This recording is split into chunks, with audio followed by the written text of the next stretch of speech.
Well, good afternoon, everyone. Today, I want to provide an update on COVID-19 in Illinois and what we're doing to help our residents stay healthy and manage through the recent intense surge of the disease. With record COVID-related hospitalizations here and across the nation, the most important strategy that we're following is to make vaccinations, boosters, and masks as widely available and utilized as possible. Around the world, Omicron has moved through populations rapidly since it was first discovered less than a month ago, almost 5 weeks ago. It's the most transmissible variant yet seen, and it has the potential to overwhelm healthcare across the nation. This current wave of COVID is causing more people to get sick than ever before in the pandemic. And the vast majority of the serious illnesses and deaths are among the unvaccinated. But as difficult as this moment is, there will be an end to it. We have all the necessary tools for prevention, and we are nearer than ever to having everything we need to detect and treat the disease to keep even the most vulnerable people alive. I can't say enough about how extraordinary our hospitals and our healthcare heroes have been throughout this pandemic, but specifically in the present moment, when exhaustion and long hours greet them every single day.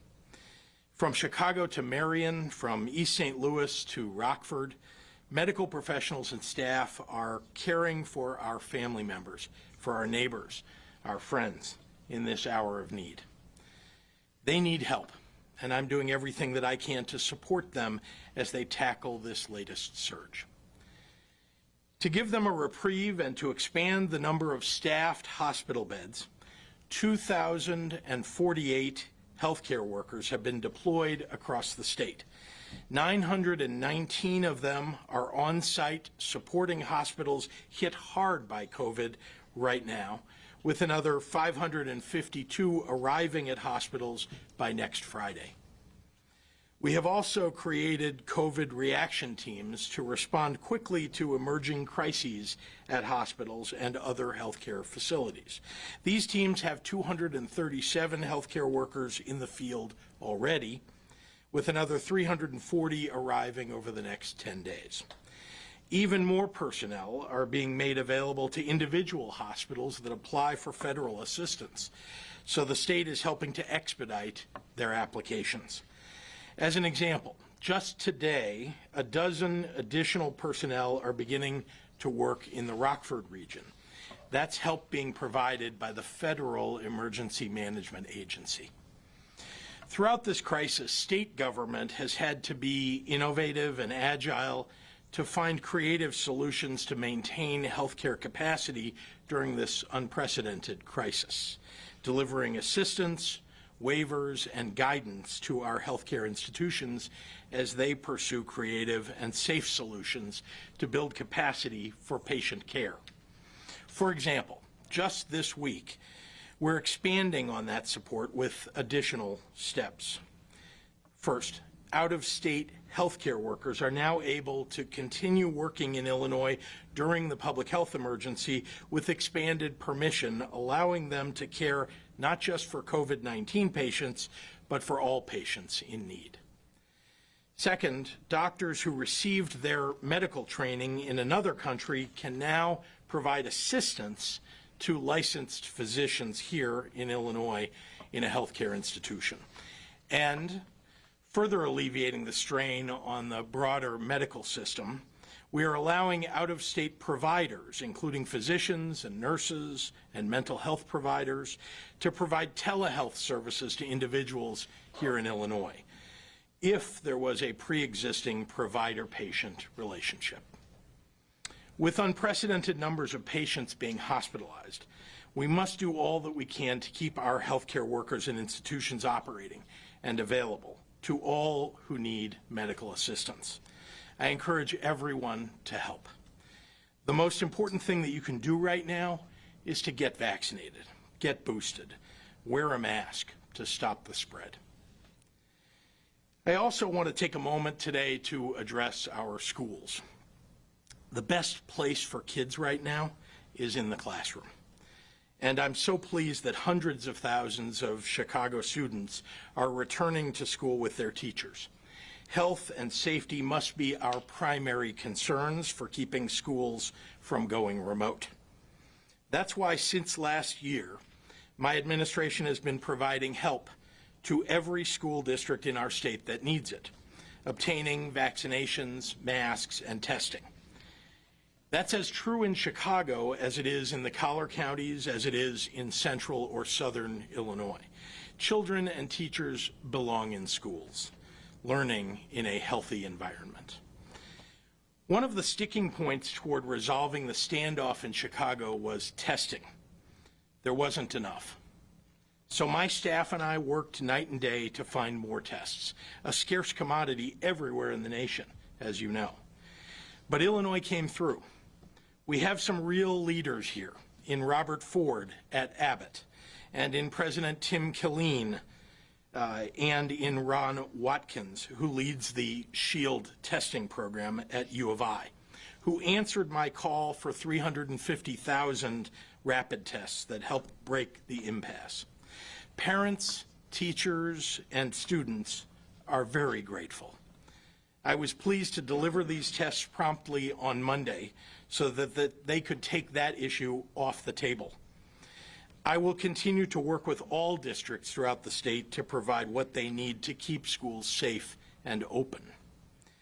So far across Illinois, we've held 1,645 on-site vaccine clinics in schools and day camps, with another 350 more scheduled. We've provided 3.8 million masks for school staff and for students. We've completed more than 2 million tests in schools through the SHIELD program and sent more than 1 million rapid tests into school communities.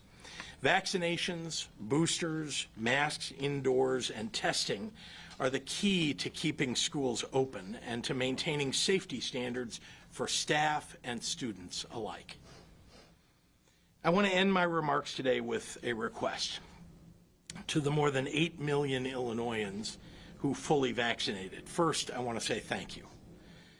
Second, if you have a friend, a relative, a coworker, or a neighbor who is hesitant about getting the vaccine, talk to them about your experience. This week, my administration launched our On the Fence campaign to publicly share the testimonials of Illinoisans who were initially vaccine hesitant, but are now fully vaccinated. Those stories are crucially important, but nothing makes a difference more than hearing directly from the people that you know. So I encourage you to start that conversation with people you know and love. But last but not least, fully vaccinated Illinoisans are eligible to get their free booster shot, which multiplies by 10 your protection from COVID hospitalization. You can find a booster location near you at vaccines.gov. Thank you, and now I want to turn it over to Dr. Ezike. Doctor. Thank you, Governor. Good afternoon, everyone. I know we've been asked multiple times over the last couple of days if we've actually seen the peak of the Omicron surge. While it's too soon to tell, but of course we would all love to report that good news, we know that we have to continue with masking and vaccinations and boosting, and we look to get there soon. Unfortunately, right now, today, the hospitals are bearing the brunt. 9% of hospital ICU beds are available in Illinois right now. And that's an ICU bed for anything, COVID or non-COVID. These beds are not designated. Every hospital bed occupied by someone with COVID who was not vaccinated potentially could have averted that hospitalization. And we're making it difficult for people who are having a heart attack, who end up in a car crash, have their appendix burst, have a cancer-related complication, any kind of medical emergency. We're threatening the ability of those people to get the care they need. More than 7,100 people are in the hospitals across Illinois with COVID-19, and the vast, vast majority, over 80%, are unvaccinated. For Illinois, if someone is not vaccinated, they are 11 times more likely to be hospitalized with COVID than someone who actually is vaccinated and boosted. Imagine yourself as one of the nurses or the doctors that's going into the umpteenth patient room to treat a person for something that was preventable. Our healthcare workers are burning the candle at both ends and in the middle as well to care for COVID patients who could have avoided the hospitalization if they were up to date on their vaccine. I hear people say, oh, I know someone who had the vaccine and they still got sick. But please don't equate someone with a cough, runny nose, or sore throat to someone having to be admitted into the hospital and need precious hospital resources. Of the 7.7 million people in Illinois who've been fully vaccinated, 0.08% have been hospitalized with COVID. That's not less than 1%, that's less than 1/10 of 1%. So no, we know that these vaccines are effective and are extremely effective at keeping people out of the hospital. We all know what to do. We've all heard this, but we actually need to do it. We need to get vaccinated. We need to turn vaccines into vaccinations. We need to get boosted. We need to continue masking, continue testing. We should come together and do what's right for our greater good. And in light of next week, Martin Luther King Day, also the National Day of Service, as a commitment to our communities and serving others, please consider taking those steps now. Now I'll summarize comments in Spanish. Buenas tardes. Nos han preguntado varias veces en los últimos días si hemos visto el pico del aumento de Omicron. Es demasiado pronto para decirlo, pero tenemos la esperanza de que con el continuo uso de máscaras, las vacunas y los refuerzos podemos llegar más pronto. Pero nuestros hospitales son las más afectados en este momento. Solo el 9% de las camas en la unidad de cuidados intensivos en hospitales están disponibles. Eso es una cama para cualquier persona, para cualquier enfermedad, COVID o no COVID. Cada cama de hospital ocupada por alguien con COVID-19 que no fue vacunada potencialmente está tomando la cama de otra persona. Alguien que tuvo un ataque cardíaco, un accidente automóvil, un revento de apéndice o otra emergencia médica. Más de 7,000 personas están en hospitales en Illinois con COVID-19 y el 80% de ellos no están vacunados. En Illinois, alguien que no está vacunado tiene 11 veces más probabilidades de ser hospitalizado con COVID que alguien que está vacunada y reforzado.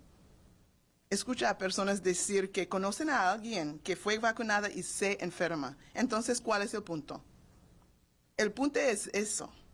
De los más de 7 millones de personas en Illinois que han sido completamente vacunados, 0.08% han sido hospitalizadas con COVID-19. Menos de 0.1%. Quiero que nuestra comunidad latina escuche. Ahora es el momento de recibir su dosis de refuerzo. Ahora es el momento de protegerte a ti y a tu familia. Ahora es el momento de seguir adelante y no rendirse. Use su máscara, vacúnese y anime a otros a hacer lo mismo. Muchísimas gracias. And with that, I'll turn it over to Governor Pritzker for questions.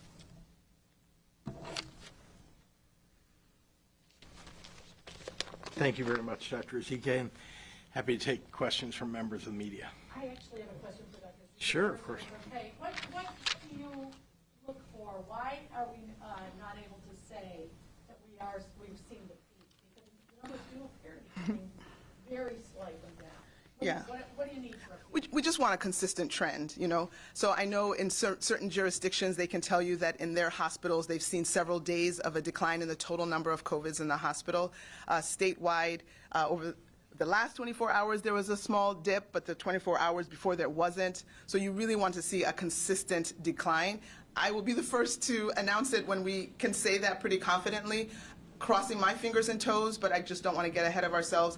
We still need to make sure that we're doing the things that we need to do. And I haven't mentioned, but also we can prevent more admissions to the hospital by getting our flu shots. Just looked at the flu shot numbers, and we are only 20% vaccinated in the state of Illinois. That's lower than the national average. So that's another way that we can give a break to our healthcare workers. That's by getting our flu shot and trying to prevent a flu admission as well. What is the national average? I think it was like 23 or 24, so we were several points under. And Dr. Zike, since you're right there as well. Sure. The governor was talking about the two different ways of helps on the way. Healthcare workers, 552 arriving by next Friday. COVID reaction teams, 340 people arriving in the next 10 days. Can you explain the difference between those two different, the COVID reaction team versus the healthcare workers? Like, those are two separate numbers, but I don't understand. So why. there's different buckets. We're really trying to pull on every lever to get help throughout the state to all of our hospitals. So there are federal teams that are coming on board that are providing assistance in specific hospitals. We also have multiple contracts to provide nursing staff and other medical staff to help supplant the loss of staff. So again, we're pulling on every lever to try to get as much help in as possible, whether it's paying for nurses, whether giving opportunity to hospitals to use that contract, or using some of the federal resources, the different assistance that's being provided in terms of some of their strike teams and assistance. So different pools. Yeah. Governor Pritzker, a question for you. Sure. The Biden administration announced today a plan to send millions and millions of tests to school districts. How is that going to be playing here in Illinois? And also, while the state provided a bunch of rapid tests for CPS recently, with a district this size, that's not going to last forever. How do you keep that flow going? Well, we're not in the business of providing all of the tests for every school on an ongoing basis. Local public health departments and local schools have put in place testing regimes that they are relying upon. For example, last summer, we introduced schools to SHIELD, and over the course of several months, many schools, in fact, almost 300 or 200 and some schools, decided to adopt a SHIELD testing program. When I say schools, I mean school districts, not schools. We have about 850 school districts in the state, so about 250 or more decided to put in SHIELD. Other school districts chose other solutions, which is fine. And then there are school districts that have needed more tests. They put in a small program, and then as there's been a surge, they need testing. And so we have a state stockpile that we try to continually replenish. Obviously, that's been more difficult over the last month or so. But we try to continually restock, and then we send tests out where they're needed as needed, but it's really on a kind of emergency basis where schools say they need help. And again, about the Biden administration pushing, is Illinois going to be involved in that? We certainly want to be a recipient of those. Every state, as far as I know, at least every responsible state has raised their hand and said, you know, we would like to be part of that program. So we hope that many of those tests, and particularly they're at-home tests, as you know, that are being distributed, and there are some going to schools as well, but they operate much in the same way. And so we want to make sure we get as many of those tests as possible. And as you could see, even over the weekend, as we were trying to solve for an immediate problem of getting kids back in school in Chicago, you know, I'm not averse to picking up the phone and calling the CEO of a company that might be, you know, have antigen tests or other kind of testing to get those tests and make them available to whoever needs them in the state. And could you explain the payment of those tests? Because there did seem to be a bit of a Sure. misunderstanding.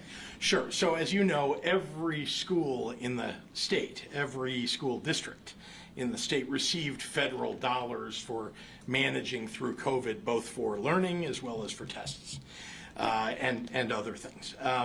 And so we at the state level, we receive a certain amount of money for the state, and then the city of Chicago receives a certain amount of money for the city. Those are two separate amounts of money. Chicago gets treated as if it were an independent state, just like a few other major cities around the country. And you're not allowed to intermingle the federal funds for testing from the state with the funding that was received at the city. So we couldn't move tests that were acquired with the federal funding for the state to the city. And by the way, we don't have enough tests at the state level in order to provide that and still provide the tests that are needed for schools that are requesting them on an urgent basis. And so we wanted to make sure that we provided what they needed, but they have to use the dollars. And as you, I think, reported, they got a certain, I think $81 million you reported that they received for testing. And that seems like it would be enough since this was, I don't know, perhaps $1.5 million worth of testing. Governor, since Hi, this I've has got been one for over. you and one for Dr. ZK. Was that for Okay. me or for her? Thanks. Yeah, I'll come back to you. Yeah, go ahead. Appreciate it. At one point, you had rejected compelling Illinois private employers mandate vaccinations. When I asked about it, at this point now, it seems like the Supreme Court is going to throw out President Biden's federal OSHA rule that would have had large private employers implement a vaccine requirement. Should that come to pass, would you consider any similar state action with the Illinois Department of Labor? We're following that federal rule. So if the Supreme Court throws it out, that won't be something. We just had to prepare. It's for governments is what we put in place. Governments that have 100 employees or more are required to follow this federal mandate. Right. And so we changed the rules in Illinois to align with the federal rules because we're required to. And we had to create an opportunity for them to set it up because it wouldn't go into effect. They have to put a plan in place, and then they have to present that plan as of, I think, late February. And so we wanted to give them enough, notice ahead of time so they could get prepared in case the Supreme Court affirms the Biden administration I'm request. talking about the Governor, as private I rule see for this on- 80+ million Americans. Will it affect the private industry? Yeah, that's not something we have in Illinois, we haven't put that in place. You No, wouldn't consider doing it if the Supreme Court runs it out with a state policy? no, I'm saying we haven't and we don't, and that's not that's a federal policy. Right. Right? But And it's a so, federal policy, yeah, so the how you answer would is we're consider trying to doing it. follow the federal program. Got it. Can I ask one for Dr. Well, ZK, no, please? you know what, I have to just follow up on that, Sure. Governor, because it's on the And website. I'll bring for- Dr. Z, Kevin. For the Department of Labor's website is talking about the federal regulation and the state statute and putting that rule into effect for employers under the jurisdiction of Illinois OSHA.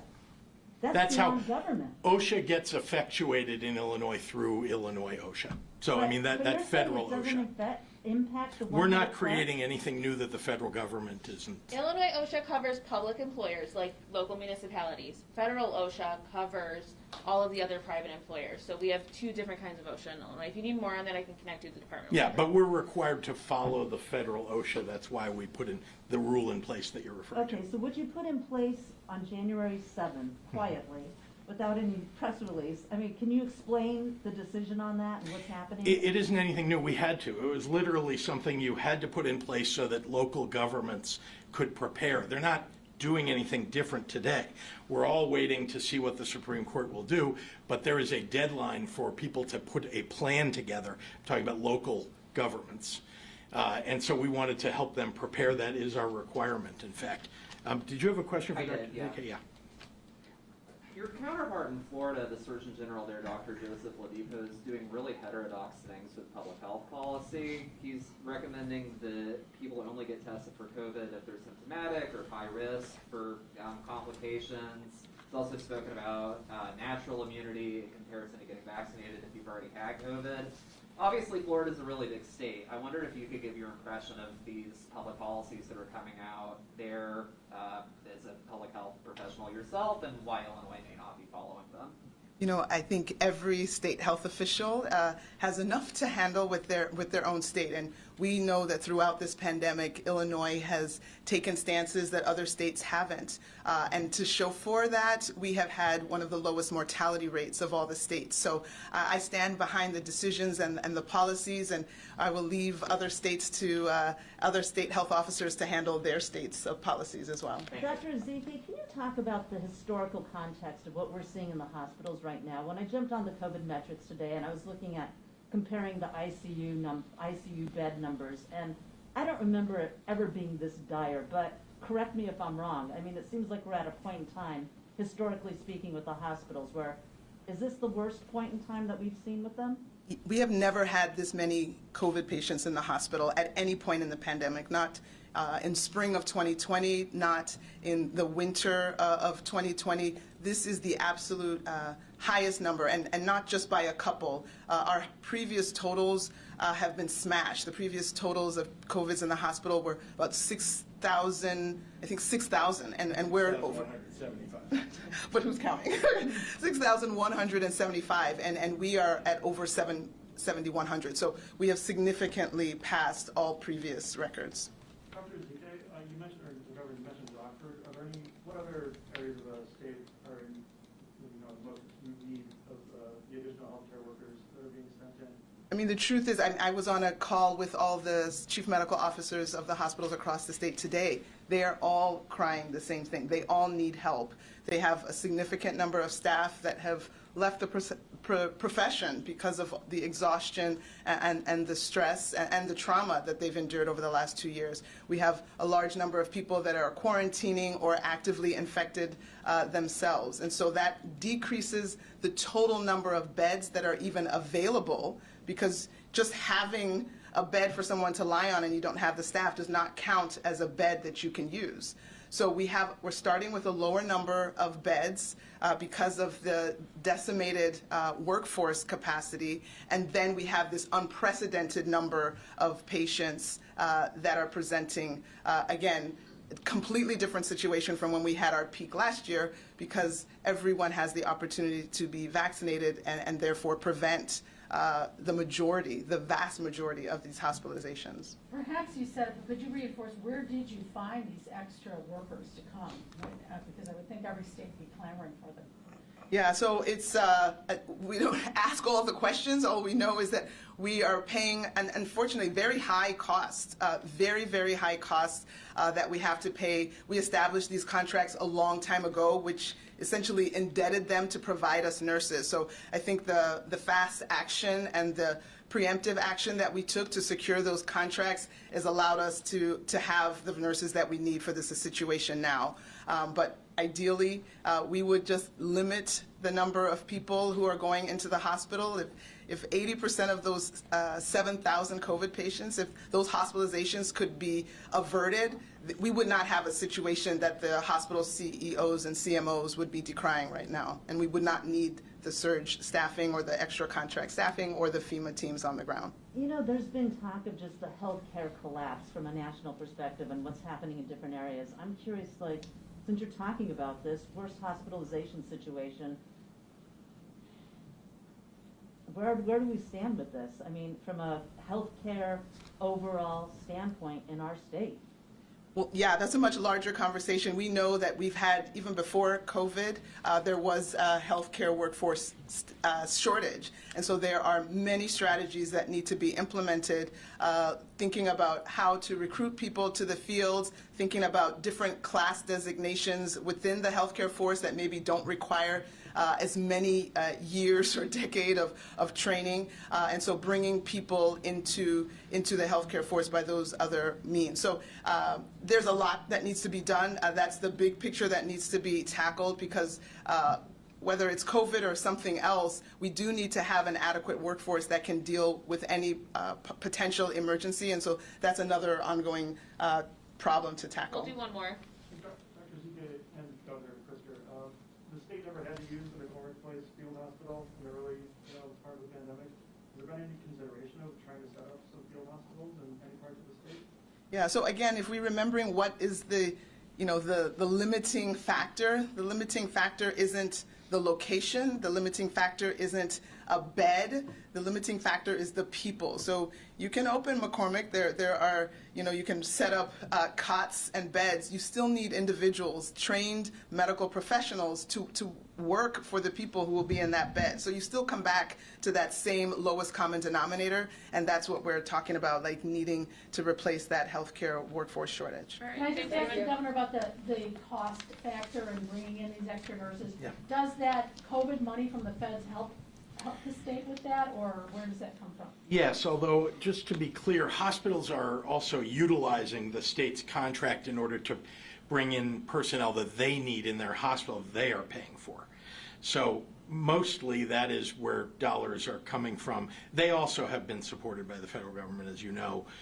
Not enough, not on an ongoing basis, but they have received some support in that regard. I just want to respond to one other thing, and then we'll wrap, which is because two of you asked a similar question about the strike teams, and you were asking about, well, what are you doing in places like Rockford or other places where they're running short? The answer is that's what those strike teams are really about. It's when a hospital is, because we have beds, like the physical bed and a room, but if you don't have any staff, that's a useless location. And so those strike teams are designed to, when there is an acute need in some area, to literally take some of those staff and send them on a temporary basis to open up those beds to make sure that everybody can get treated. Thank you very much.